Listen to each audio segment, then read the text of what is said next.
You didn't just witness a routine shift in the royal hierarchy.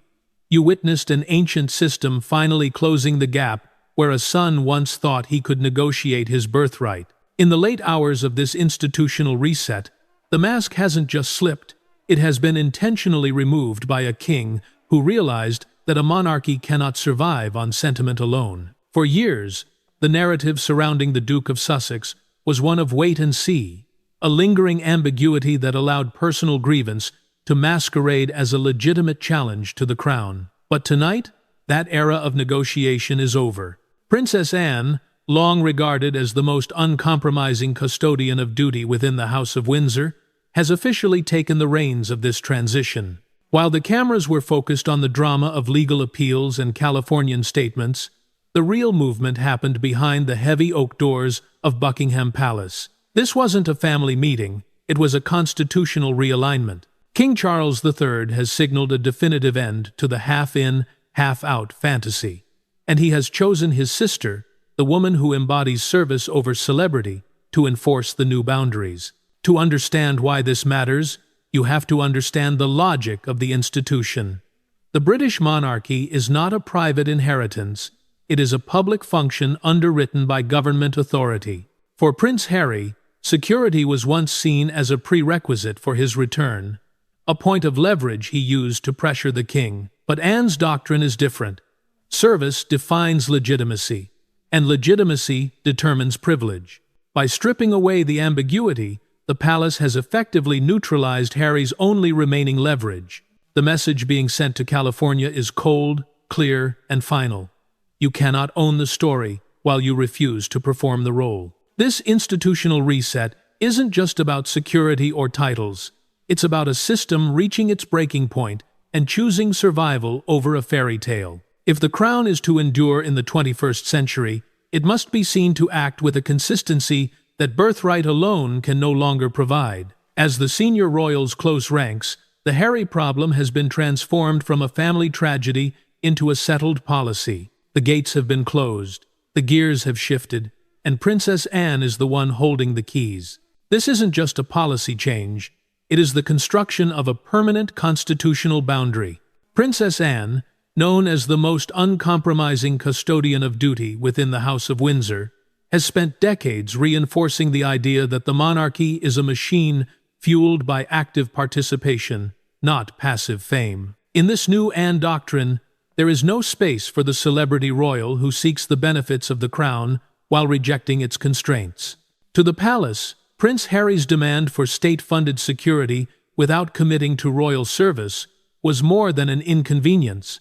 It was a systemic threat that risked eroding the logic of the entire institution. By the time the December 23 ruling was finalized, the internal calculus had already been settled.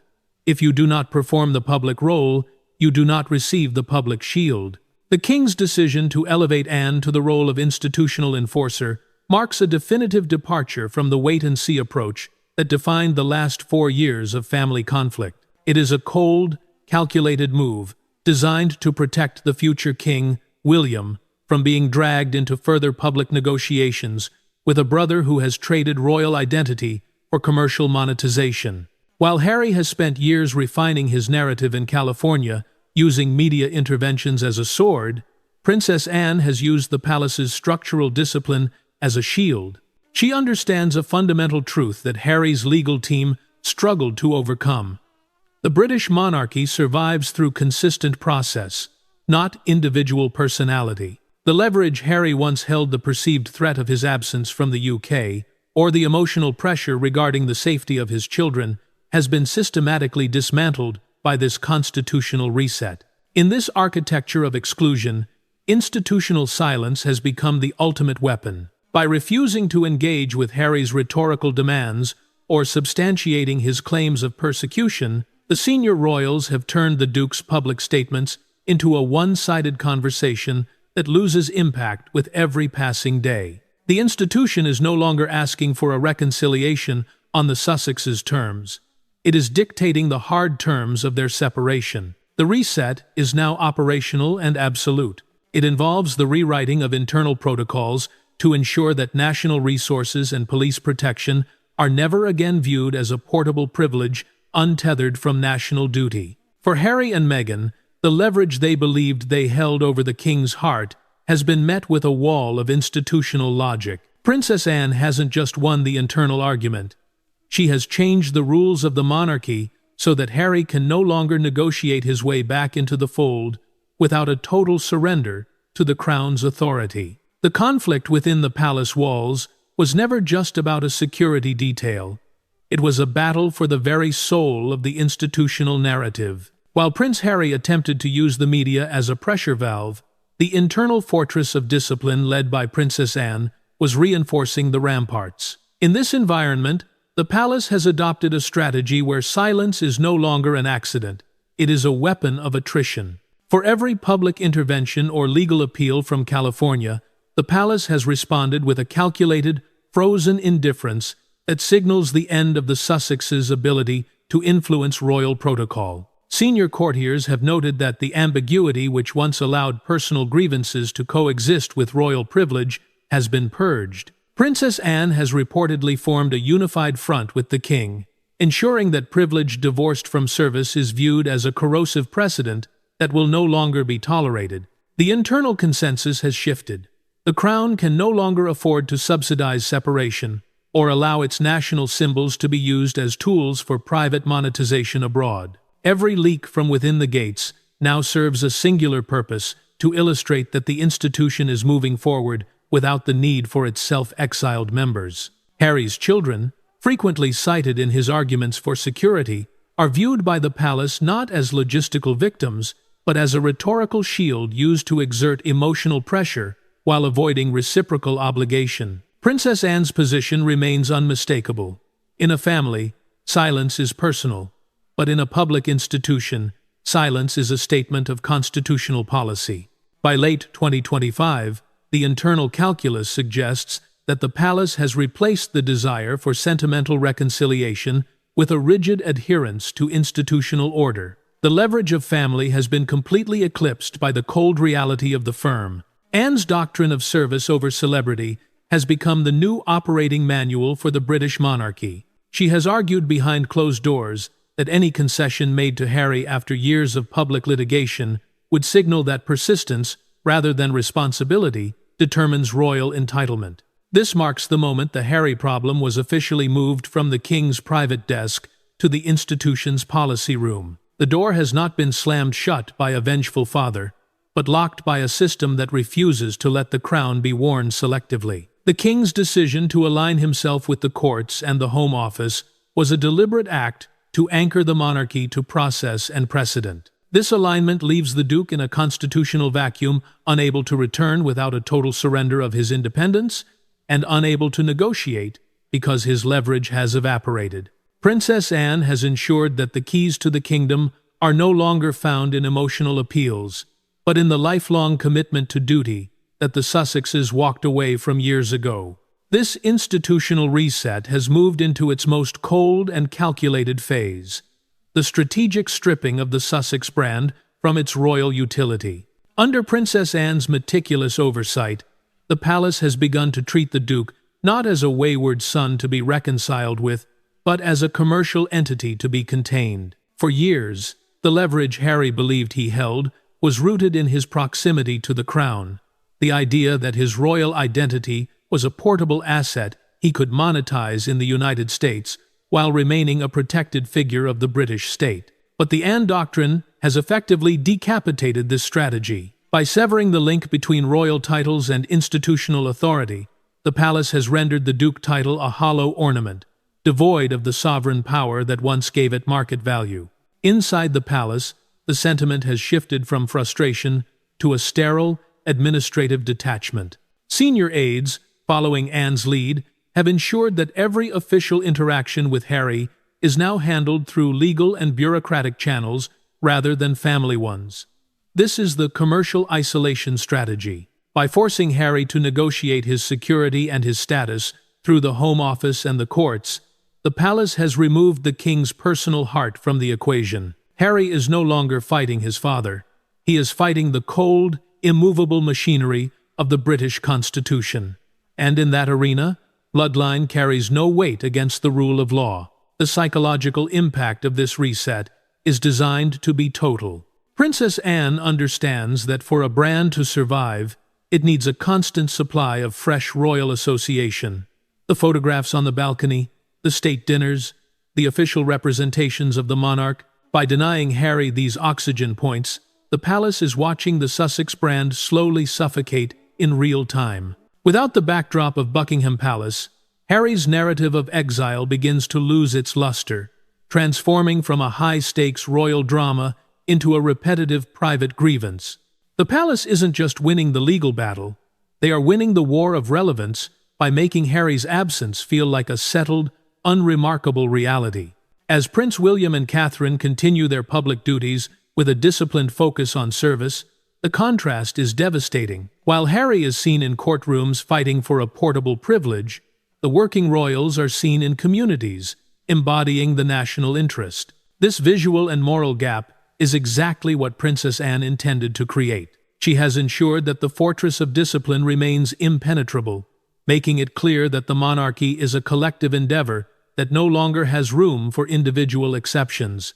Harry has lost his leverage because the palace has stopped treating him as a royal and started treating him as a precedent, one that must be defeated to protect the future of the crown. The transition of power within the inner sanctum of Buckingham Palace has moved beyond the legal sphere and entered the operational soul of the monarchy. Princess Anne's influence is no longer just advisory, it is structural. She has spent her entire life proving that the crown is a burden to be carried, not a celebrity badge to be flaunted. In this fifth phase of the reset, the institution is formalizing the complete removal of Prince Harry from the line of institutional oxygen. This isn't just about security or titles anymore.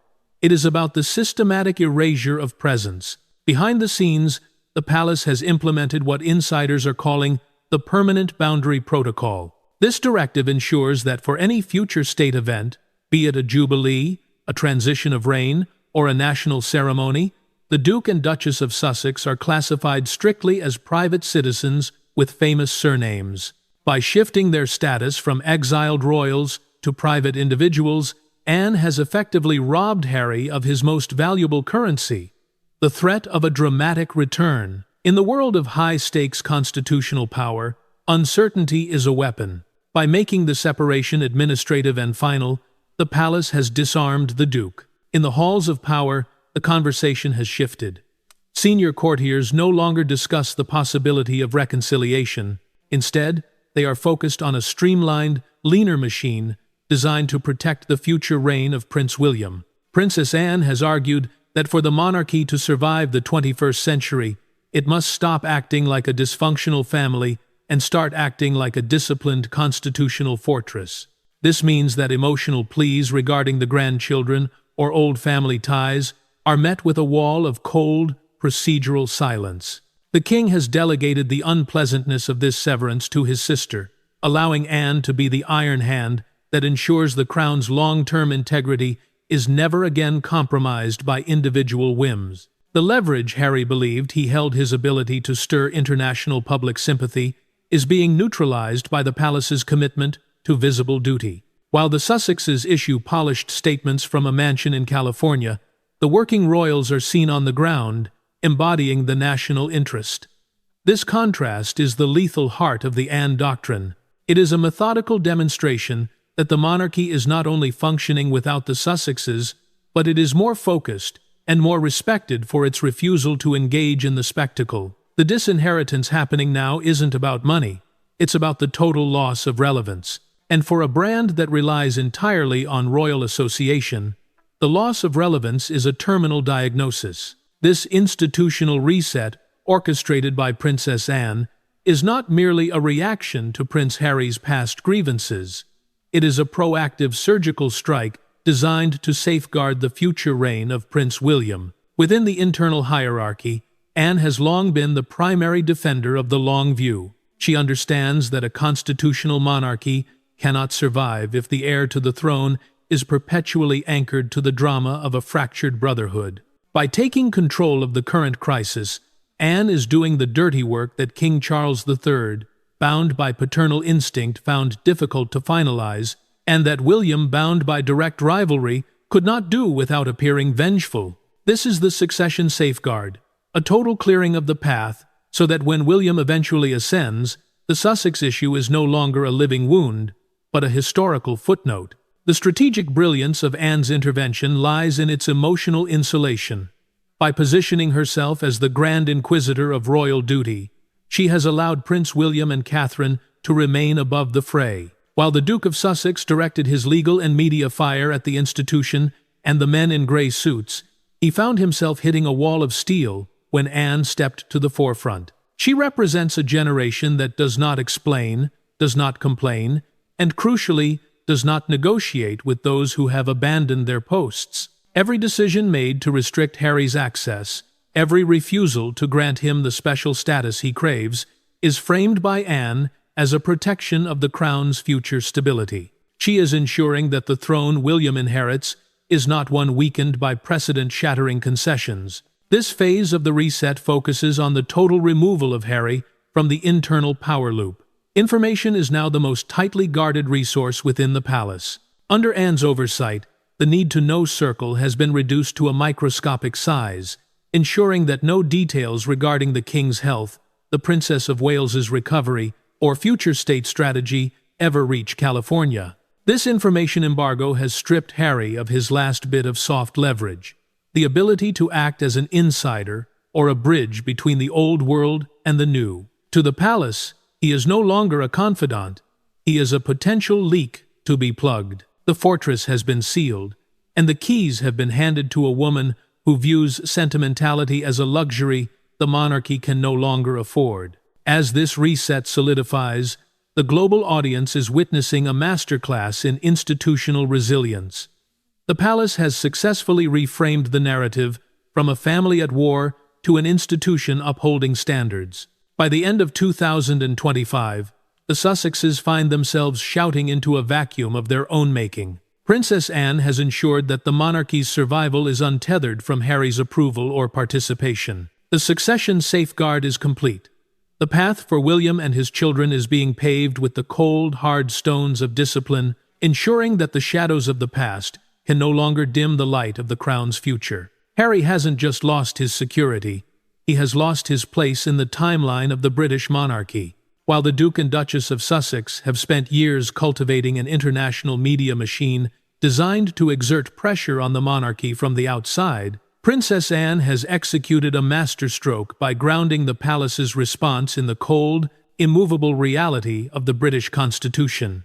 This is the seventh stage of the institutional reset, the dismantling of the global PR illusion. In the world of Montecito, celebrity status and social media metrics are seen as forms of power.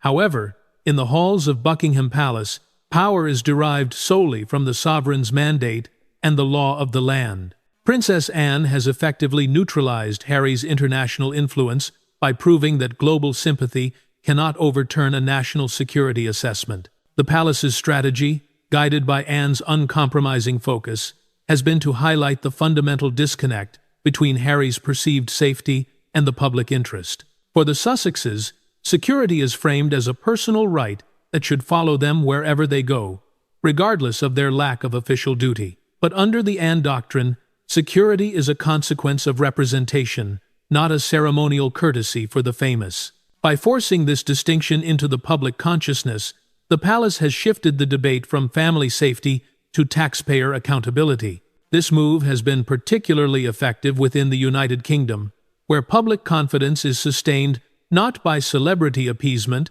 but by the consistent application of rules. Anne understands that Harry's strategy relies heavily on emotional appeal in international markets, specifically in the United States, where the nuances of Britain's constitutional framework are less understood. By remaining silent and allowing the courts to speak for the institution, the palace has made Harry's international PR campaigns appear increasingly desperate and untethered from reality. The betrayal narrative that once generated massive headlines is now meeting a wall of necessary finality. When the institution refuses to argue back, the Sussexes' accusations are left to echo in an empty room, gradually losing their ability to shock or mobilize public opinion. This phase of the reset confirms a hard conclusion. Reconciliation cannot occur where responsibility is refused, and international fame cannot buy local legitimacy. Princess Anne has anchored the monarchy to the principle that national resources must remain accountable to the nation, not to the private commercial interests of those living abroad. By the time this reset is fully realized, the Duke of Sussex will find that his global brand is a liability rather than an asset. He is being left with a title that has been stripped of its functional power, standing outside a fortress that no longer recognizes his celebrity as a currency. The palace hasn't just won the legal battle, they have restored the boundary between a public institution and a private life, making it clear that in modern Britain, royal privilege ends exactly where royal responsibility is discarded. The institutional reset, led by Princess Anne, has now reached the most practical and perhaps the most painful boundary for the Duke and Duchess of Sussex, the total termination of the sovereign life raft. In the world of royal power, money is not just currency, it is a signal of belonging. For decades, the safety net provided by the Crown, whether through direct subsidy, security coverage, or the provision of royal residences, functioned as a physical manifestation of royal protection. But as Princess Anne takes control of the Crown's operational discipline, she has ensured that the subsidized separation Harry once enjoyed is officially dead. This phase of the reset focuses on the fiscal reality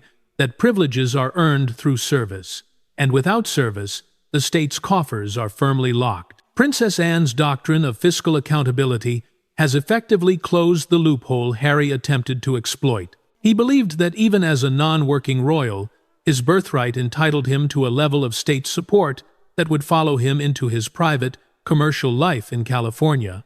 However, the palace's statement on the 23rd of December, 2025, made the institutional position clear. Public resources must be governed by fairness and duty to the nation. By aligning the monarchy's finances with this constitutional standard, Anne has stripped Harry of his last bit of practical leverage. He can no longer argue that he is a special case, because the institution has redefined him as a private expenditure. This is not an emotional snub. It is an administrative eviction from the royal balance sheet. The strategic removal of the Sussexes from the royal safety net has a profound impact on their brand's viability. Without the implicit or explicit backing of the British state, the Duke's private security costs become a permanent, multi-million-dollar tax on his commercial ventures. Princess Anne understands that by removing the royal subsidy, the palace is effectively forcing the Sussexes to sustain their lifestyle entirely through the very commercial activities that the palace warned would erode their institutional credibility. It is a catch-22 designed by a woman who understands the long-term survival of the monarchy better than anyone. The more Harry commercializes his title to pay for his security, the more he justifies the palace's decision to exclude him from the institution. Inside the palace, senior aides have described this fiscal severance as the final boundary. There is a cold realization that the era of ambiguity, where Harry could live a private life while relying on public protection, is over. Princess Anne has ensured that the monarchy she is helping to guide is one that values consistency over individual convenience. The Anne Doctrine states that the Crown is not a bank for those who have resigned from its service. By closing the sovereign life raft, the palace has made the Duke's exile not just a narrative choice, but a financial and logistical reality. The gates of Buckingham Palace are not just closed to his presence, they are closed to his requests for support, leaving him to navigate the world as a private citizen, precisely as he claimed he wanted to be. The institutional reset has reached its most profound psychological milestone, the transition of Prince Harry from a living threat to a historical relic. Under the cold, steady management of Princess Anne, the palace has achieved something that months of legal battles could not. They have made the Sussex conflict feel like yesterday's news. This is the 9th stage of the reset, the engineering of institutional amnesia. By systematically removing the Duke from the daily operational consciousness of the monarchy, Anne has ensured that the Harry problem is no longer a crisis to be managed, but a footnote to be archived. The leverage of reconciliation has officially expired because the institution has simply stopped needing it to function. Within the palace walls, the atmosphere has shifted from high-alert defense to a sterile, forward-looking efficiency. Princess Anne has overseen a cleansing of the royal calendar, ensuring that no future state planning even carries a placeholder for the Duke and Duchess. This is the point of no return. For years, the Sussexes relied on the idea that their eventual return was an inevitability that the palace had to prepare for. But by late 2025, that assumption has been shattered. The institution has proven that it can not only survive without them, but that it is arguably more stable, more focused, and more popular in its current, streamlined form. Harry isn't being expelled from the family. He is being culturally and operationally phased out of the British state. The psychological weight of this realization is now beginning to land in California.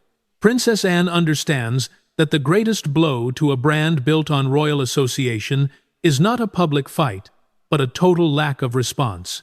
By treating Harry's demands for security and status as settled administrative matters rather than family emergencies, the palace has stripped him of his main character energy. He is no longer the protagonist in a royal drama. He is a private individual watching the gates of his former life close from the outside. Anne's doctrine has turned the king's silence into a definitive statement. The crown has moved on, and it has done so without looking back. This phase of the reset focuses on the total isolation of Harry's narrative. Every project the working royals undertake, from Prince William's global environmental initiatives to Catherine's work in early childhood development, is designed to reinforce the idea of a service-first monarchy. The contrast is lethal to Harry's remaining leverage. While he is seen in legal papers arguing over status, the institution is seen in action, defining its value through public utility. Princess Anne has successfully reframed the Sussexes as a remnant of a past era, making their continued grievances appear like a distraction from the serious work of a modern state. The leverage is gone because the audience has changed the channel. The palace has regained control of the timeline, and in that timeline, the Duke of Sussex is no longer a participant.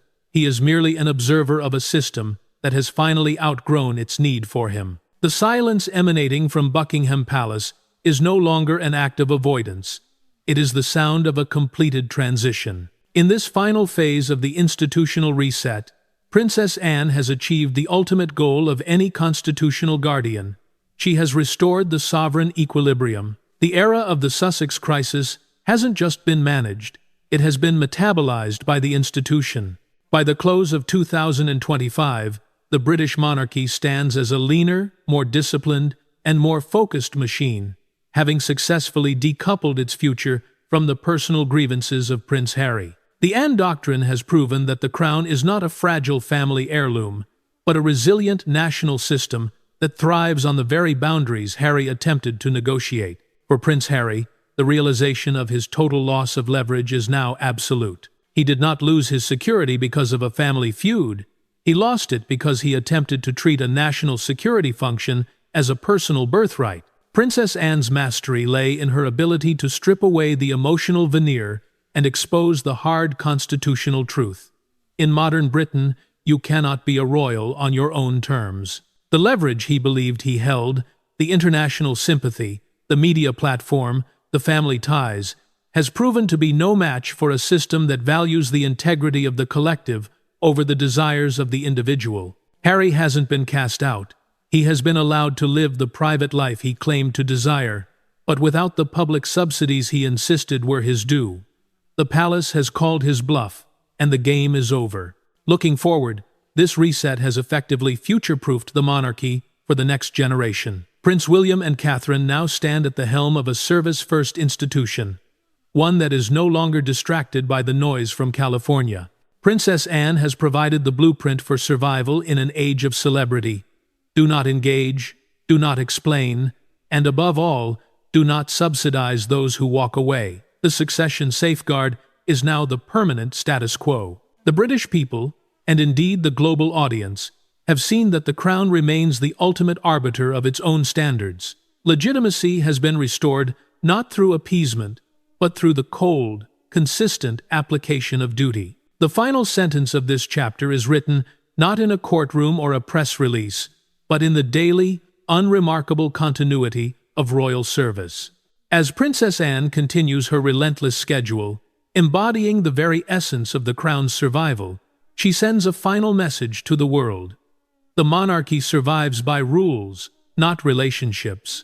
Prince Harry may continue to exist in the sphere of international celebrity, but as far as the British state is concerned, his royal narrative has reached its terminus. The gates are closed, the boundaries are set, and the crown has moved on. This wasn't just a reset. It was a reassertion of a 1,000-year-old truth that the crown belongs to the nation, and those who serve it must be worthy of the burden.